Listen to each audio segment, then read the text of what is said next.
नमो भगवते वासुदेवाय। नमस्कार, स्वागत है आपका। आज की वीडियो में हम एकादशी के पारण की तुलसी माता की कथा का रसपान करेंगे। कथा का श्रवण करने से पहले कमेंट बॉक्स में भगवान विष्णु माता तुलसी जी का जयकारा अवश्य लगाएं। अब आइए सुनते हैं आज की कथा। प्रिय भक्तों, एक समय की बात है, एक कन्या थी। जब वह थोड़ी बड़ी हुई, उसको समझ आने लगा, तब से वह तुलसी माता की पूजा करने लगी।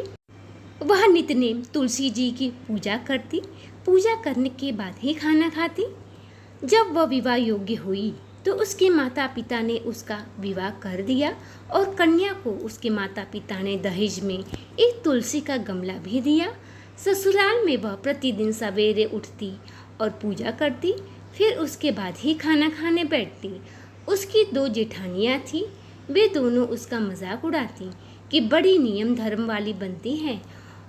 उन दोनों को उससे बहुत ही ईर्ष्या होती थी, इसलिए वो दोनों तुलसी जी का गमला कहीं छुपा देती।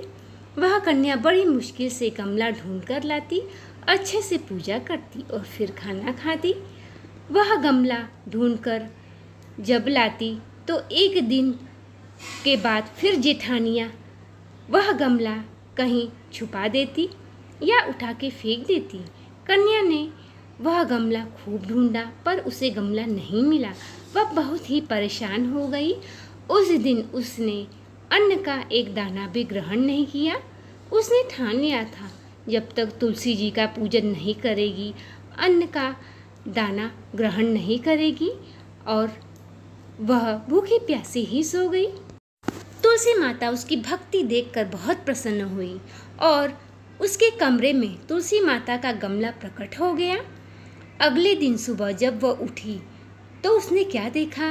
घर में चारों तरफ तुलसी के पौधे हैं। अब वह बहुत ही खुश हुई। वह पूजन करने के लिए स्नान किया और तुलसी जी का पूजन किया। जब वह खाना खाने बैठी तब जेठानियाँ ताने देने लगी कि अरे, बड़ी नियम धर्म बनने वाली ये बनती है, आज तो इसने पूजन किया ही नहीं और खाना खाने बैठ गई। इस पर वह बोली कि नहीं, मैंने तो तुलसी जी का पूजन कर लिया है।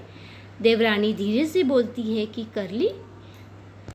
देवरानी जेठानी कहती है, अरे, हमने तो तुलसी जी का पौधा फेंक दिया था, तो तुमने पूजन कैसे किया? तब वह कहने लगी कि मैं जब सुबह उठी तो मेरे घर में चारों तरफ तुलसी के गमले थे। मैंने उन्हीं गमलों में से एक गमले की पूजा की है। अब वह देवरानी जेठानी आश्चर्य में पड़ गई और अपने किए पे पछताने लगी। जाके तुलसी के गमले के समक्ष रोने गिड़गिड़ाने लगी कि हे माता, हम निपट मूर्ख हैं, हमें आप माफ़ करना। बहू ने भी प्रार्थना की। तुलसी माता ने बहू की प्रार्थना पर दोनों देवरानी और जेठानियों को माफ़ कर दिया और उसे आशीर्वाद दिया। हे तुलसी माता, जैसे आपने बहू को फल दिया, जो भी यह कथा पढ़े और सुने उसकी हर मनोकामना पूर्ण करना। अब आइए सुनते हैं आज की दूसरी कथा। एक समय की बात है, एक गांव में बूढ़ी अम्मा रहती थी। वह नित्यनेम तुलसी जी की पूजा किया करती थी और जब भी पूजा करती एक ही बात बोलती, पीताम्बरी धोती दे, मीठा मीठा घास दे, वैकुंठ में वास दे, चटक की चाल दे, पटक की मौत दे, चंदन का काठ दे, रानी सा राज दे, दाल भात भोजन दे, 11 की मौत दे, कृष्ण जी का कांधा दे। जब तुलसी माता यह सुनती तो यह सुनकर वो सूखने लगी। भगवान कृष्ण ने पूछा कि हे तुलसी, तुम क्यों सूख रही हो? तब तुलसी माता कहती है कि जब बूढ़ी अम्मा पूजन करती है तो नित्यनेम यह बात कहती है, पीताम्बरी धोती दे, मीठा मीठा घास दे, वैकुंठ में वास दे, चटक की चाल दे, अटक की मौत दे, चंदन का काठ दे, रानी का राज दे, दाल भात भोजन दे, 11 की मौत दे, कृष्ण जी का कांधा दे। अब आप ही बताइए कि मैं कृष्ण जी का कांधा कहाँ से लाऊंगी? यह सुनकर भगवान कृष्ण जी कहते हैं कि हे तुलसी, तुम तनिक भी चिंता ना करो। बूढ़ी अम्मा को जो भी वरदान में मांग रही है वो उन्हें तुम अवश्य देना। कुछ समय के बाद बूढ़ी अम्मा की मौत हो जाती है। सारे गांव वाले इकट्ठा होते हैं, परंतु बूढ़ी अम्मा का शरीर इतना वजन और भारी रहता है कि कोई भी उठा नहीं पाता। अब भगवान कृष्ण एक युवक के रूप में बूढ़ी अम्मा को अपना कांधा देने के लिए आते हैं और कहते हैं, पीताम्बरी धोती ले, मीठा मीठा घास ले, राजसी ठास ले,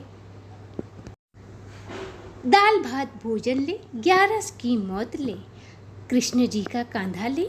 यह सुनकर तुलसी माता का शरीर एकदम हल्का हो जाता है और तुलसी माँ का अंतिम संस्कार किया जाता है।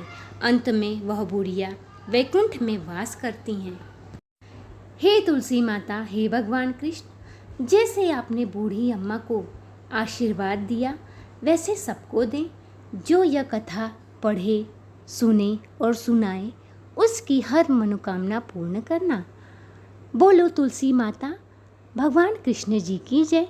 कमेंट बॉक्स में भगवान कृष्ण जी और तुलसी माता का जयकारा लगाएं। वीडियो पसंद आया हो तो चैनल को सब्सक्राइब करें और इस वीडियो को अपने पुण्य हाथों से शेयर अवश्य करें। मिलते हैं अगली वीडियो में अगली कथा के साथ। तब तक के लिए नमस्कार।